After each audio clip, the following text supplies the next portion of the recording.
વાત હવે રાજકોટની કરવી છે કે જ્યાં સમૂહ લગ્ન છેતરપિંડી કેસમાં આરોપીની ધરપકડ થઈ છે। મુખ્ય આરોપી ચંદ્રેશ છત્રોલાની ધરપકડ કરવામાં આવી છે। 22 ફેબ્રુઆરીએ યોજાયા હતા સમૂહ લગ્ન કે જેમાં તેણે ઠગાઈ કરી હતી। સમૂહ લગ્નના દિવસે જ આયોજક ફરાર થતા પરિવાર રજડ્યા હતા। આરોપી ચંદ્રેશ સુરત, નડિયાદ સહિતના સ્થળે નાસ્તો ફરતો હતો। અગાઉ આ કેસમાં 3 આરોપીની ધરપકડ થઈ ચૂકી છે। સંવાદદાતા રોનક જોડાયા છે। રોનક, જણાવશો કે રાજકોટની ઘટના સામે આવી છે। સમૂહ લગ્નમાં છેતરપિંડી થઈ હોવાનું સામે આવ્યું હતું।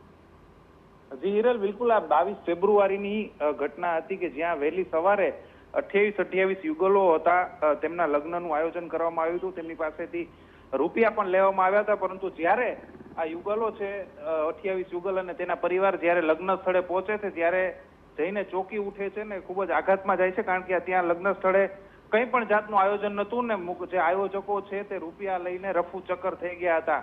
ત્યારબાદ આખા ગુજરાતમાં આ મામલો છે તે ગુંજ્યો હતો અને રાજકોટ પોલીસ છે તેમણે મોટા ભાગના યુગલોના લગ્ન છે તે કરાવવાની ફરજ પડી હતી, કારણ કે આ પ્રકારની છેતરપિંડી તેમની સાથે થઈ હતી। ત્યારબાદ 3 જેટલા લોકોની ધરપકડ છે તે તાત્કાલિક કરવામાં આવી હતી, પરંતુ જે મુખ્ય આરોપી છે ચંદ્રેશ છત્રોલા, જેમણે આખું કૌભાંડ છે તે આચર્યું હતું, તે છેલ્લા 2 થી 3 મહિનાથી ફરાર હતો।